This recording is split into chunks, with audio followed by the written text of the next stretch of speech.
بسم اللہ الرحمن الرحیم۔ السلام علیکم۔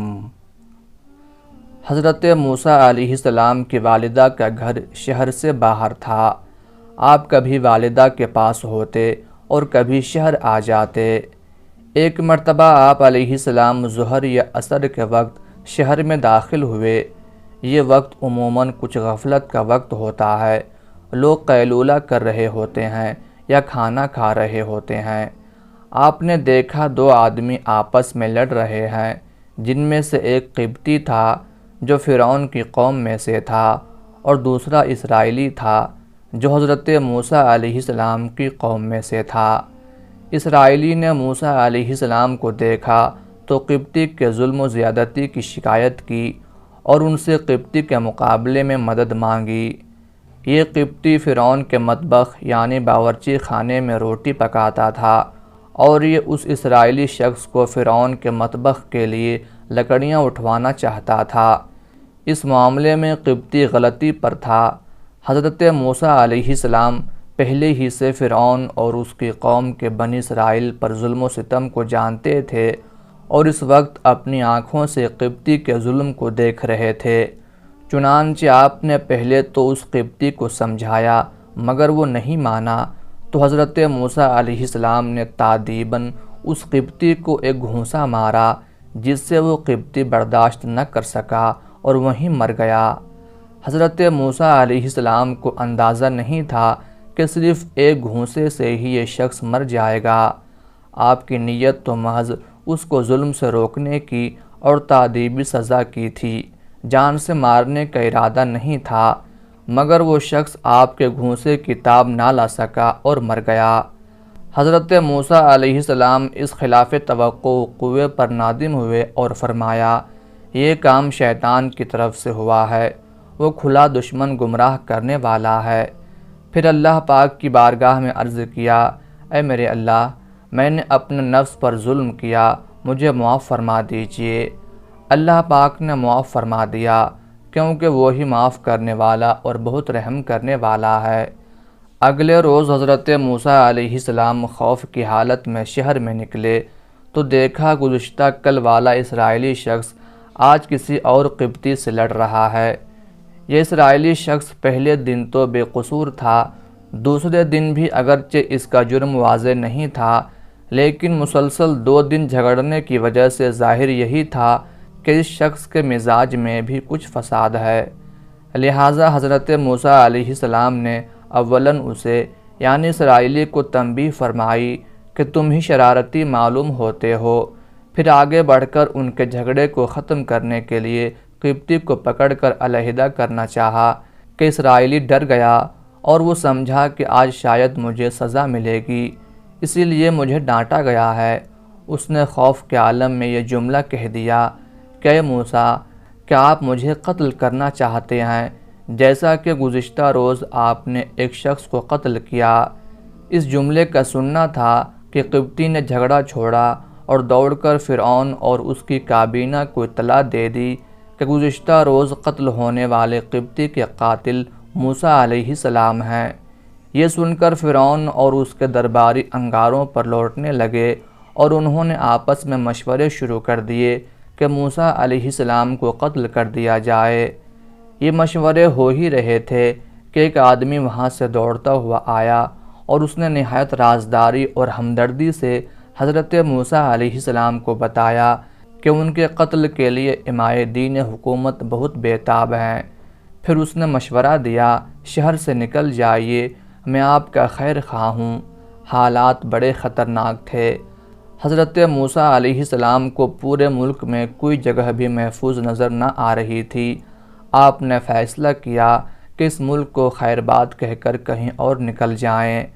اللہ کی زمین پر کوئی جگہ تو انہیں ایسی مل جائے گی جہاں وہ پناہ لے سکیں۔ یہ حالات تھے جب آپ ڈرتے ڈرتے شہر سے نکل کھڑے ہوئے، اور اس وقت آپ نے اللہ تعالیٰ سے یہ دعا مانگی، اے میرے رب، مجھے ظالموں کی قوم سے نجات دے۔ اس دعا کے بعد آپ نے مدین کا رخ کیا اور کہا، امید ہے کہ میرا رب مجھے ٹھیک راستے پر ڈال دے گا۔ یہ طویل اور کٹھن سفر آپ نے تنہا طے کیا اور مصر سے مدین جا پہنچے۔ اللہ نے آپ کی دعا سن لی اور نہ صرف آپ کو ظالم قوم سے نجات دی بلکہ اس عظیم انقلاب کے لیے راہ ہموار کر دی جس کی بدولت چند سالوں تک تمام بنی اسرائیل کو ظالم قوم سے نجات ملنے والی تھی۔ جب آپ مدین پہنچے تو آپ نے پانی کا ایک کنواں دیکھا۔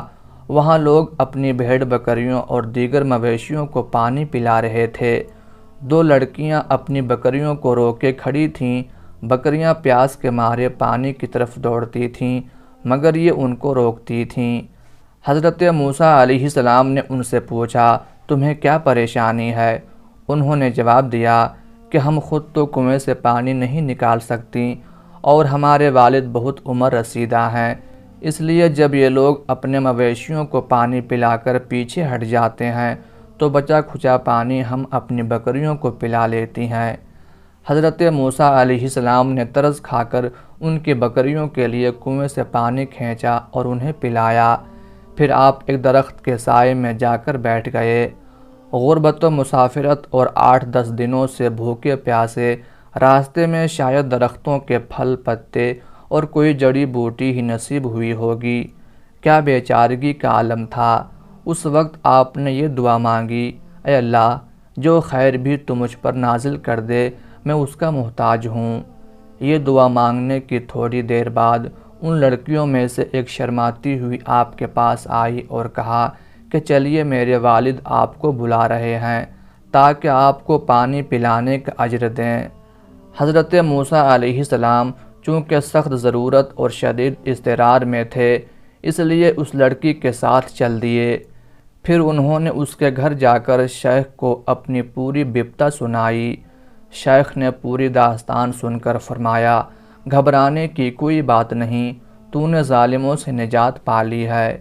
اس کے بعد حضرت موسیٰ علیہ السلام اور شیخ کے درمیان یہ معاہدہ ہوا کہ آپ شیخ کی خدمت 8 سال تک کریں تو شیخ اپنی ایک لڑکی آپ کے عقد میں دے دے گا۔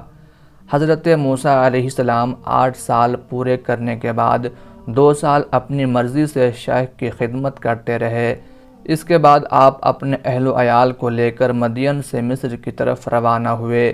اسی سفر میں آپ علیہ السلام کو منصب نبوت سے سرفراز کیا گیا۔ یہ شیخ مدین کون تھے؟ بعض لوگوں نے انہیں نبی حضرت شعیب علیہ السلام بتایا ہے۔ علامہ اقبال کا یہ شعر بہت مشہور ہے، اگر کوئی شعیب آئے میسر، شبانی سے کلیمی 2 قدم ہے۔ حضرت شعیب علیہ السلام بلا شبہ مدین کے علاقے ہی میں مبعوث ہوئے تھے، لیکن قرآن مجید میں ان کے حالات و واقعات ان کے نام کے ساتھ تفصیلاً کئی جگہوں پر منقول ہوئے ہیں۔ اگر یہ حضرت شعیب علیہ السلام ہوتے تو ان کا نام لے کر بتایا جاتا، لہٰذا غالب رائے یہی ہے کہ یہ حضرت شعیب علیہ السلام نہیں تھے۔ کچھ لوگوں نے ان کا نام راوائل اور یتھرو بیان کیا ہے۔ بہرحال ان میں سے جو بھی نام تھا، شیخ کے کردار سے معلوم ہوتا ہے کہ آپ دین ابراہیمی کے پیروکار تھے اور آپ کی زندگی اللہ کی اطاعت کے لیے وقف تھی۔ حضرت حسن بصری رحمۃ اللہ علیہ فرماتے ہیں کہ شیخ مسلمان آدمی تھے جنہوں نے حضرت شعیب علیہ السلام کا دین قبول کر لیا تھا۔ وہ بت پرستی کے مخالف تھے، اس لیے اہل مدین ان کے مخالف ہو گئے تھے۔